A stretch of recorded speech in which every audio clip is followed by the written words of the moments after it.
Hello नालायको, how are you. तो अभी हम लोगों का अकाउंटिंग क्वेश्चंस कंप्लीट हो गया।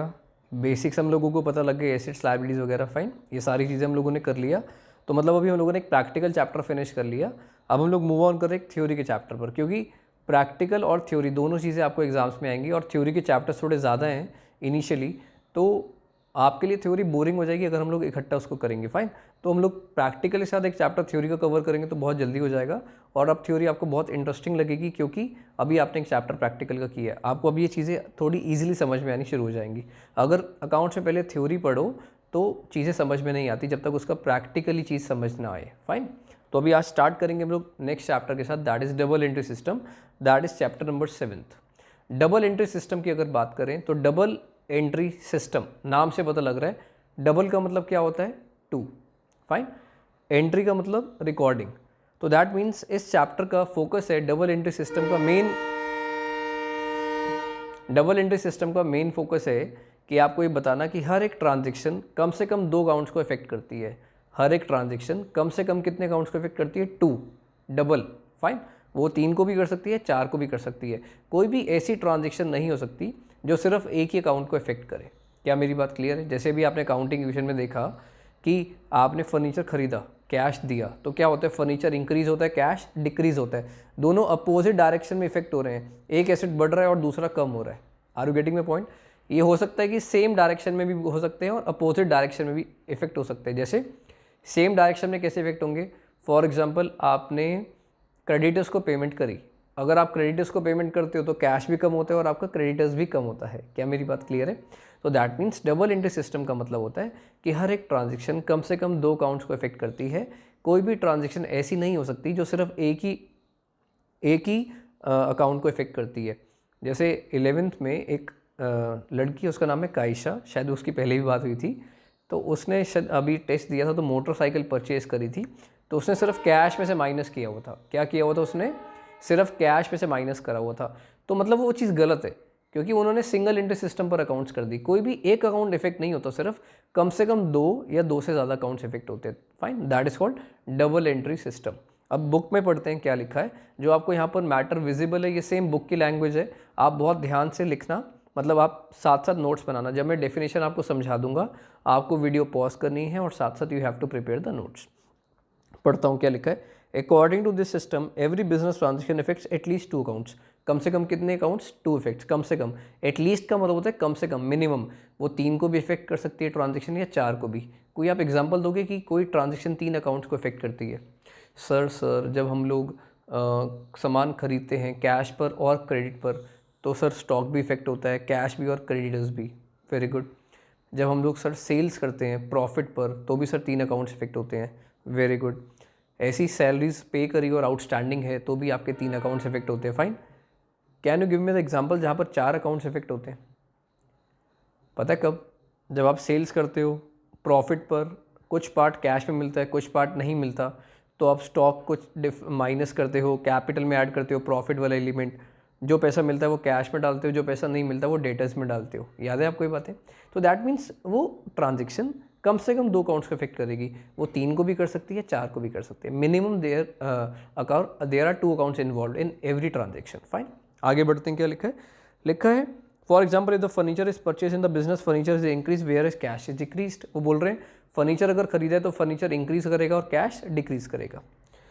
आप साथ साथ बुक खोल के बैठ सकते हो। There can be no transaction in business which affects only 1 account और विच हैज़ ओनली 1 एस्पेक्ट। वो बोल रहे हैं ऐसी बिजनेस में कोई भी ट्रांजेक्शन नहीं हो सकती जो सिर्फ एक ही अकाउंट को इफेक्ट करती हो या सिर्फ एक ही एस्पेक्ट को रिकॉर्ड करती हो। सिर्फ कैश को रिकॉर्ड कर रही है या सिर्फ फर्नीचर को, नहीं, दोनों को रिकॉर्ड करना है। फर्नीचर खरीद रहे हो तो कैश डिक्रीज होगा, फर्नीचर इंक्रीज होगा, फाइन। इसके बाद बोलते हैं as such both the aspect of every transaction recorded under this system. Very very simple, I think so. अब आप वीडियो को पॉज कर पहले नोट डाउन कर लो, फाइन, फिर वीडियो को प्ले करो।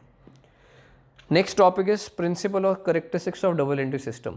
अगर थ्योरी का क्वेश्चन आए इस चैप्टर में से तो डेफिनेशन या इस करेक्टरिस्टिक्स में वो आपसे पूछेंगे, फाइन। अभी मैंने पूरा डिटेल में नहीं लिखा, मैं आपको यहाँ से हेडिंग से समझा रहा हूँ। फर्स्ट करेक्टरिस्टिक होती है every business transaction effects at least 2 accounts, fine. आपकी बुक में लिखा हुआ है every business transaction effect 2 accounts. 2 से पहले एटलीस्ट वर्ड ऐड कर लेना। कि कम से कम वो 2 अकाउंट्स को इफेक्ट करती है। इसका मतलब मुझे लगता है कि हम सबको अच्छे से पता है, अभी हमने वही पढ़ा डिटेल में, स्टिल एक बार और रिवाइज कर लेते हैं। लिखा है every business transaction has two fold effect. Two fold effect का मतलब 2 अकाउंट को कम से कम इफेक्ट करती है। That is it effects 2 account simultaneously, one of them is debited and other is credited. एक डेबिट साइड पर जाता है और दूसरा क्रेडिट साइड पर जाता है। इसका मतलब, इस लाइन का मतलब आपको नेक्स्ट चैप्टर में समझ में आएगा जब मैं आपको जर्नल एंट्रीज वाला चैप्टर स्टार्ट करूँगा। इसके बाद क्या बोलते हैं सर्टेन ट्रांजेक्शन में effect more than 2 accounts but the amount of the account to be debited and credited always be equal. बोल रहे कभी कभी ऐसा भी होता है कि 2 से ज़्यादा अकाउंट्स इफेक्ट होते हैं, जो मैंने भी आपको बात बताई। अभी आप ऐसा अज्यूम करो कि टोटल हमेशा इक्वल आता था ना, assets is equals to liabilities plus capital, तो वो उसी चीज़ को डेबिट और क्रेडिट की फॉर्म में बोल रहे हैं। ये डेबिट और क्रेडिट क्या बोल रहे हैं अभी आपको समझ में आ जाएगा जर्नल एंट्रीज वाले चैप्टर में, जो हम इसके बात करेंगे। फाइन। इसके बाद है recording of both personal and impersonal aspect. अभी आपको समझ में नहीं आएगा ये वाला पॉइंट, क्योंकि थ्योरी है ना, कुछ टॉपिक्स बाद में पढ़ेंगे उसकी चीज़ समझ में आएगी। अभी सेकंड पॉइंट को आप मार्क कर लो, ये आपको नेक्स्ट लेक्चर में समझ में आ जाएगी। इसके बाद थर्ड पॉइंट की बात करते हैं। Recording is made according to certain specified rules. इसका मतलब है, बोल रहे कि जब भी हम चीज़ों को रिकॉर्ड करते हैं तो कुछ ना कुछ रूल्स के अकॉर्डिंग करते हैं। ऐसा नहीं कि हम तुक्के में किसी भी चीज़ को डेबिट कर दें, किसी भी चीज़ को क्रेडिट कर दें। फॉर एग्जाम्पल, आपने टी शेप अकाउंटिंग करी है, एसेट्स इंक्रीज होते तो किस साइड पर रिकॉर्ड करते हो? डेबिट साइड पर। डिक्रीज होते तो क्रेडिट साइड पर। क्या मैंने कभी आपको किसी क्वेश्चन में ऐसा कहा था कि यार आज मेरा मन नहीं कर रहा यार, आज मैं फर्नीचर बढ़ रहा है क्या, अरे साले को क्रेडिट साइड पर डाल दो? क्या मैंने ऐसा कभी कहा? नहीं। फर्नीचर बढ़ रहा है तो वो डेबिट साइड पर ही जाएगा, है ना। अगर कैश डिक्रीज हो रहा है तो क्रेडिट साइड पर ही जाएगा, ये रूल है। कैपिटल इंक्रीज हो रही है तो क्रेडिट साइड से ही होगी। अगर क्रेडिटर्स कम हो रहे हैं, लायबिलिटी कम हो रही है, तो डेबिट साइड से ही होगी। तो recording is done according to some specified rules. ऐसा नहीं है कि आप कुछ भी कर सकते हो, हर चीज़ के पीछे एक सिस्टमैटिक थ्योरी है। फाइन। आपके कुछ रूल्स है जिसको आप फॉलो करके अकाउंट्स करते हो। लिखा है in double entry one account is debited other is credited. It does not mean that any account में बी डेबिटेड और एनी अकाउंट में बी क्रेडिटेड। बोल रहे हैं ऐसा नहीं है कि आप कुछ भी डेबिट कर दोगे या कुछ भी क्रेडिट कर दोगे। There are certain rules for debiting and crediting and debits and credits are made on the basis of these rules. Fine. आप डेबिट और क्रेडिट जो करते हो वो कुछ रूल्स के अकॉर्डिंग करते हो। इसके बाद लास्ट पॉइंट है प्रिपरेशन ऑफ ट्रायल बैलेंस। मैं आपको बताता हूँ, आगे आने वाला चैप्टर है ट्रायल बैलेंस। क्या होता है कि हम लोग जर्नल एंट्रीज करते हैं, उसके बाद लेजर पोस्टिंग करते हैं। लेजर पोस्टिंग में वो आपको जैसे टी शेप अकाउंट आपने बनाए वैसे अकाउंट्स बनवाते हैं। फिर उनके जो बैलेंसेस आते हैं, बैलेंसेस का मतलब जब आप टी शेप का टोटल करते थे तो एक साइड शॉर्ट आती थी, वहाँ पर आप बैलेंस लिखते थे। उन बैलेंस से हम एक चैप्टर करते हैं, ट्रायल बैलेंस होता है। फाइन। तो ट्रायल बैलेंस क्या होता है? बेसिकली आपको हेल्प करता है कि आप डेबिट साइड और क्रेडिट साइड का टोटल चेक कर पाओ। That is called trial balance. अभी शायद आपको ये वाला पॉइंट अच्छे से समझ में ना आए, आपको मैंने एक जस्ट दे दिया, एक हिंट दे दिया कि ट्रायल बैलेंस में क्या होता है। हम एक समरी बनाते हैं जहाँ पर हम डेबिट और क्रेडिट का टोटल सेम आता है, अलग अलग एसेट्स और लायबिलिटीज लिखते हैं। ये जब हम प्रैक्टिकली करेंगे तो आपको पॉइंट बहुत अच्छे समझ में आएगा। अभी आप यहाँ पर स्टार लगा सकते हो। तो लिखा है since one account is debited other is credited total of all debit is always equal to total of credit. Fine. Balancing होने के बाद वो दोनों साइड हमेशा इक्वल होती है। आपने टी शेप अकाउंटिंग में भी ऐसा करा था, याद है आप लोगों को? नीचे बैलेंस होने के बाद तो टोटल सेम हो जाता है। ऐसे ही जब हम ट्रायल बैलेंस वाला चैप्टर करेंगे, जब वहाँ पर आप ट्रायल बैलेंस बनाओगे तो debit side will be equals to credit side. इसके बाद this helps in finding out the arithmetical accuracy of the accounting record. This is done by preparing trial balance. ये लाइन अभी आप छोड़ दो, आगे जाके समझ में आएगी जब मैं आपको प्रैक्टिकली चीज़ समझाऊंगा। ठीक है, अभी आपको क्या करना है, अब हमारा हाफ पार्ट हो चुका है इस चैप्टर का।